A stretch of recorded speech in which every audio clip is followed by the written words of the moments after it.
Hola, ¿cómo están? En este análisis sobre el tomo Crecimiento y Desequilibrios de la colección Historia Integral Argentina, editada por el Centro Editor de América Latina, pasaremos vista a dos temas. Uno llamado Un país moderno, el progreso material, población, que probablemente forme parte de los artículos que ha ido realizando el Departamento de Historia del editorial para dar contexto a las diferentes crónicas de autor. Y el otro se denomina Socialistas y anarquistas, 1880-1910, escrito por Emilio J. Corbiere. Precisamente. Y Corbiere, una figura importante, ¿no? Periodista, escritor, sociólogo, historiador. Vivió entre 1943 y 2004. Se destacó mucho por sus análisis de la sociedad, de la política argentina, con un enfoque muy particular en el anarquismo, el socialismo, los movimientos obreros. Un intelectual, comprometido. Colaboró en muchos medios, escribió obras clave como Orígenes del comunismo argentino, el anarquismo insurreccionalista. Su trabajo es fundamental para entender esta época. Exacto. Y nuestra misión hoy es justamente explorar eso. ¿Cómo cambió la población argentina en esas décadas clave? Fines del 19, principios del 20. Y también cómo surgieron esas primeras respuestas obreras importantes, ¿no? Socialistas, anarquistas, frente a ese país que se estaba formando tan rápido. Bueno, arrancamos con la demografía, si te parece, porque los números son impactantes realmente. Dale, sí, son muy llamativos. La población argentina dio un salto enorme. Pensemos, de poco más de 1.7 millones en el censo de 1869. Pasó a casi 4 millones en 1895. Y acá atentos, casi 8 millones para 1914. Es un crecimiento exponencial. Sí, un crecimiento impulsado, fundamentalmente por la inmigración masiva. Eso es clave, sobre todo de Europa. Pero ojo, hay un matiz ahí, un detalle importante. A ver. A pesar de ese aumento tan grande en números absolutos, la densidad de población en 1914 seguía siendo bajísima, menos de 3 habitantes por kilómetro cuadrado, en promedio. O sea, el país, en muchas zonas, seguía pareciendo desierto. Claro. Y esa población, además, se concentró muchísimo geográficamente. Sí, los datos son clarísimos en eso. Para 1914, solo la capital federal tenía más de 1,5 millones de personas. Una locura. Impresionante.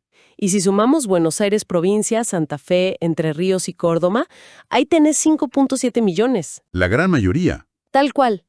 El resto del país, todas las demás provincias, los territorios nacionales, apenas un poco más de 2 millones. Una concentración brutal en la pampa húmeda y el litoral. Claro. Y esa distribución no fue casual, ¿no? Responde un poco a las condiciones naturales, sí, pero sobre todo a la orientación económica que se le dio al país. El famoso modelo agroexportador. Se favorecieron las regiones más aptas para eso y más cercanas a los puertos. Al Atlántico. La salida de la producción. Exacto. Y eso nos lleva directo a ver quiénes eran esos inmigrantes, porque su perfil fue determinante para el boom económico. Y acá la información es muy reveladora. Entre 1857 y 1924, casi el 85% de los inmigrantes eran adultos. Ajá. Y de ellos, el 62% tenía entre 21 y 40 años. Llegaban en plena edad productiva. Listos para trabajar. Totalmente. Y además, una mayoría clara de hombres, casi el 70%. Mano de obra que llegaba lista para sumarse al mercado laboral. Y el impacto en la economía fue, por lo tanto, decisivo. Mira, ya para 1895, los extranjeros eran casi el 39% de la población económicamente activa. Casi el 40%. Y eso siguió creciendo. En 1914 había subido al 46%. Casi la mitad. Impresionante. Casi la mitad de la fuerza laboral del país, sobre todo en esas zonas de expansión, como decías, litoral y pampeana. Era de origen extranjero. Pero acá viene un dato que al principio choca un poco. Uno podría pensar, siendo Argentina un país agropecuario en pleno boom, lo lógico sería que creciera el empleo en el campo. Sin contraduda. Pero no. El porcentaje de gente trabajando en el sector primario, de hecho, bajó entre 1895 y 1914. Y mientras tanto, crecían los sectores secundario, industria, construcción, y terciario, comercio, servicios. ¿Cómo se entiende eso en pleno auge agroexportador? Es una dinámica interesante, sí. Tiene varias explicaciones. El crecimiento del sector secundario no fue tanto por grandes industrias modernas, que eran pocas todavía, sino más bien por la persistencia de talleres de artesanías en el interior y, algo clave, el boom de la construcción en las ciudades. Ah, claro, con tanta gente llegando. Exacto. Mucha obra, mucha infraestructura necesaria. Y el terciario creció por el comercio, las finanzas, ahí con mucha presencia extranjera, sobre todo en Buenos Aires. Y también por el aumento de empleados nativos en servicios, especialmente servicio doméstico, muy común en el interior. Entiendo. Y todo esto va de la mano con la urbanización. Las ciudades crecieron muchísimo entre 1895 y 1914 con la inmigración como motor principal, sobre todo en lugares como el Gran Buenos Aires. Bueno, toda esta transformación económica, demográfica tan rápida, tan profunda, generó, como era de esperar, un escenario social muy complejo. Con muchas tensiones. Un verdadero caldo de cultivo, ¿sí? Y ahí es donde entra el análisis de Emilio Corbiere sobre socialistas y anarquistas. Exacto. Corbiere nos ubica en la década del 80 del siglo XIX, una época de expansión económica fuerte, pero muy marcada por la dependencia del capital extranjero, sobre todo el británico. Ajá. Las inversiones inglesas se duplicaron solo entre 1880 y 1885, principalmente en ferrocarriles. El gran tema de la época. Tal cual. Y Juan B. Justo, que después sería el líder socialista, ya en este momento era muy crítico con esto. Decía que los trenes no se hacían para el país, sino para anexar nuevos territorios al dominio del capital inglés. Una frase fuerte. Muy fuerte. Llegó a decir que Argentina se había convertido, de hecho, en territorio de Inglaterra por la vía económica. Y además de la inversión extranjera, hubo mucha especulación, ¿no? Con tierras, sobre todo. Muchísima. Y una reforma bancaria, la de los bancos garantidos de 1887, que bueno, según analiza Corbiere citando fuentes de la época, no funcionó como se esperaba. En lugar de ordenar el sistema y atraer oro, generó emisiones de dinero sin respaldo, a veces clandestinas. ¿Consecuencia? Devaluación. Exacto. Devaluación del peso, caída del poder de compra de los salarios, un problema grave para los trabajadores. Y otro cambio económico importante que menciona Corbiere. El paso de la lana a la agricultura y la ganadería para exportación, ¿verdad? Hacia 1886. Sí, exacto. Declinó el ciclo de la lana y pasaron a primer plano los cereales, el trigo, el maíz y la carne, con la ayuda del frigorífico. Esto exigió inversiones de los estancieros, alambrados, mejorar el ganado, expandir los ferrocarriles. Y mano de obra. Fundamentalmente, mano de obra barata. Y ahí entra de nuevo la inmigración masiva, que incluso el Estado promovía en Europa. Justo llamó a esto colonización capitalista sistemática. La idea era, según él, dificultar que el inmigrante accediera a la tierra. Para que no le quedara otra que ser asalariado. Claro, un asalariado al servicio del capital, muchas veces extranjero también. Y las condiciones para esos trabajadores. Corbiere pinta un cuadro terrible, citando informes de la época. Sí, durísimo. Jornadas de hasta 14 horas en el campo, estancias, obrajes, ingenios azucareros. ¡Terrible! El pago muchas veces no era en plata, sino en vales o fichas para canjear en la proveeduría de la misma empresa. A precios altísimos, claro. El famoso truck system. Tal cual.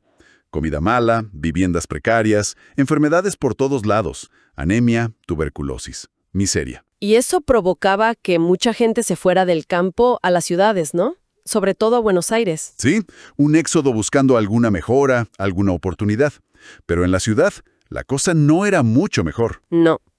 Hacia 1887 calculaban unos 42,000 obreros en talleres y fábricas porteñas, con jornadas también larguísimas de 10 a 14 horas por salarios muy bajos. Ahí surgieron los barrios obreros. Con las fábricas, los talleres y los conventillos. Los famosos conventillos.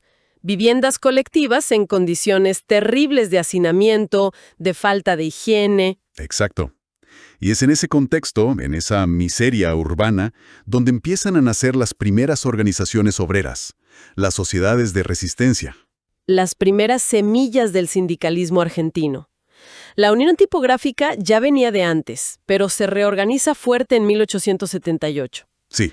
Después carpinteros en el 85, panaderos, que van a ser muy combativos, en el 87, albañiles, sombrereros. Se van organizando por oficio. Claro. Y con la organización vienen las primeras huelgas. Los tipógrafos en el 78 pidiendo la jornada de 10 horas. Una lucha histórica. Y un momento clave fue el conflicto ferroviario de 1888. Empezó por un despido, pero enseguida se sumó el reclamo de cobrar en oro por la devaluación. Ajá. Y la represión fue brutal. Una asamblea en Plaza Herrera, disuelta a balazos por los bomberos, que actuaban como policía. Corbiere lo llama el bautismo de sangre del movimiento obrero. Muy gráfico. Sí, terrible. Y siguieron otras huelgas, carpinteros, albañiles, todo esto en un clima de mucha desocupación. Se hablaba de gente muriendo de hambre en las calles. Un panorama desolador. Y frente a eso, empiezan a tomar fuerza dos grandes corrientes ideológicas dentro del movimiento obrero: el anarquismo y el socialismo. Dos caminos distintos para la lucha. Exacto. Los orígenes son complejos. Hay influencias tempranas, como Alejo Peiret, Victory Suárez, pero fue clave la llegada de militantes europeos, internacionalistas, que venían escapando de la persecución en sus países. ¿Llegaron marxistas como Salvador Ingenieros? Cuenta. El nombre ya te dice todo sobre la represión policial. Ayudó a organizar gremios, como el de panaderos, redactó su programa, su reglamento, fue un organizador nato. Pero dentro del anarquismo mismo había diferencias, ¿verdad? Sí, claro, había tensiones. Estaba una corriente más individualista, quizás más filosófica, y otra que fue la mayoritaria, y la que más conectó con los obreros, que era la organizadora o colectivista. Esta recibió otro impulso importante con la llegada de Pietro Gori, otro anarquista italiano destacado. ¿Y estos organizadores buscaron unirse? Sí, crearon la Federazione Libertalia en 1898. Adoptaron un pacto de unión redactado por Gori que definía sus objetivos. Buscaban el socialismo anárquico, abolición de la propiedad privada, abolición del Estado, igualdad de sexos, internacionalismo, la ciencia por sobre la religión. Principios muy claros. Y su gran vocero fue el periódico La Protesta Humana, que después se conoció simplemente como La Protesta. Un diario histórico. Y por el otro lado estaba la corriente socialista, de base marxista. Exacto. Al principio muy ligada a los inmigrantes alemanes del Club Vorwärts, fundado en 1881, y a la figura de Hermann Abel Alemant, un ingeniero, un intelectual que analizó mucho la realidad argentina desde esa perspectiva. Editaron El Obrero. Sí, desde fines de 1890. Ahí hablaban de lucha de clases, de socialismo científico. Y justo años después, reconoció la importancia de estos pioneros extranjeros. Dijo que ayudaron a fundar el movimiento local conectándolo con el socialismo internacional. Pero las diferencias entre anarquistas y socialistas eran fuertes. Muy fuertes, sobre todo en las tácticas. Los intentos de crear federaciones obreras únicas solían fracasar por eso. Así que los socialistas decidieron armar su propia estructura política. Primero, la Agrupación Socialista en el 92. Después, el Centro Socialista Obrero en el 94. Y el paso clave, el Congreso de 1896, que funda el Partido Socialista Argentino. Con figuras como Maulí, Kuhn, Salomó y Justo, por supuesto, que se suma en el 93 y se vuelve el gran referente. Sin duda, el gran teórico y dirigente. Y los socialistas también le dieron mucha importancia a la prensa. Muchísima. Fundaron El Socialista, pero el diario clave fue La Vanguardia, desde 1894. Defensor de la clase trabajadora, decía su lema. Y tenían prensa en otros idiomas también, alemán, francés, para llegar a todos los inmigrantes. Y se expandieron rápido. Sí, los centros socialistas aparecieron en muchos barrios de Buenos Aires y también en ciudades del interior, Bahía Blanca, Tucumán, Córdoba, Rosario. Ahora, la gran diferencia estaba en cómo encarar la lucha, ¿no? Las tácticas. Ahí estaba el nudo de la polémica. Los anarquistas desconfiaban totalmente de la política parlamentaria. La veían como una trampa burguesa. Un engaño. Claro, apostaban por la acción directa. La huelga, el boicot, el sabotaje. La huelga general como herramienta revolucionaria. Y algunos grupos minoritarios, incluso por el atentado individual. Querían la revolución ya, entera, quizás como sugiere Corbière, sin que estuvieran dadas todas las condiciones. ¿Y los socialistas qué proponían? El socialismo argentino, con la impronta fuerte de Justo, planteó otra estrategia. Combinar la lucha por mejoras concretas, por reformas inmediatas, con la organización política y sindical a largo plazo. Paciente, sistemática. Construir poder. Exacto. La Declaración de Principios del PS del 96, redactada por Justo, es clave. Define la explotación capitalista, llama a la organización de clase. El objetivo final, conquistar el poder político y la propiedad colectiva de los medios de producción. ¿Y cómo? Principalmente por la acción política, usando los derechos democráticos. Pero, y este fue un punto de debate interno, la declaración dejaba abierta la puerta a otro método de acción si las circunstancias lo exigían. O sea, no descartaba del todo la vía revolucionaria. Interesante ese matiz. Sí, muy debatido dentro del partido. Bueno, entramos al siglo XX y el conflicto no paró, sino que se puso peor. Se intensificó, sí. La miseria seguía, los salarios no alcanzaban, la desocupación era enorme. Corbière da una cifra de 40.000 desocupados en Buenos Aires en 1899. Tremendo. Y las huelgas, una tras otra. Panaderos, gráficos, una general importante en 1902. La conflictividad era constante. Y la respuesta del Estado fue más represión. En 1902 se sanciona la Ley de Residencia. La Ley 4144, una herramienta clave para el gobierno. Clave y terrible. Permitía expulsar a cualquier extranjero considerado peligroso o perturbador. Se usó masivamente contra militantes obreros, sobre todo anarquistas. Para debilitar la organización. Exacto. Y en ese clima, el movimiento obrero también se divide. Los anarquistas forman la FORA, la Federación Obrera Regional Argentina. Que después adoptaría el comunismo anárquico como objetivo. Sí, en 1905. Y los socialistas y otros gremios más reformistas crearon la UGT, la Unión General de Trabajadores. Y la represión seguía. Corbière recuerda hechos muy duros. Durísimos.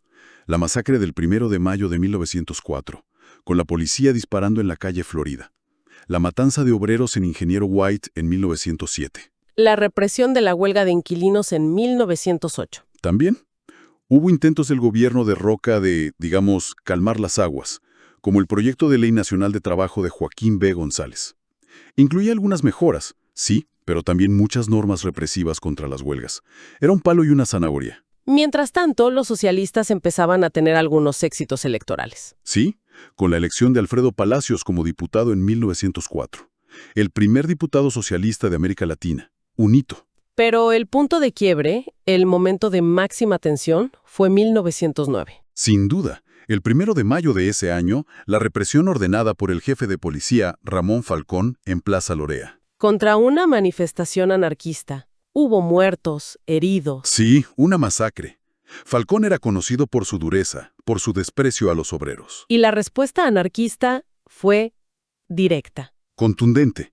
El 14 de noviembre, Simón Radovitsky, un joven anarquista ruso-judío de 18 años, le tiró una bomba al carruaje de Falcón y lo mató. Un hecho que conmocionó al país. Totalmente.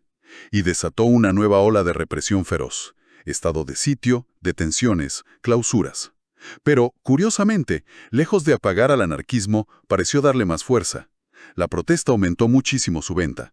Nació otro diario, La Batalla. Y se acercaba el centenario de la Revolución de Mayo, en 1910. Sí, y el clima estaba caldeadísimo.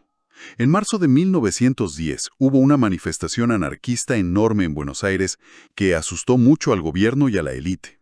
La FORA llamó a una huelga general para el 18 de mayo, pidiendo la derogación de la ley de residencia, amnistía. Y ahí es donde la reacción de la élite se vuelve muy violenta. El terror blanco. Exactamente. El 13 de mayo, estado de sitio. Y el 14 empezaron a actuar estas bandas patrióticas.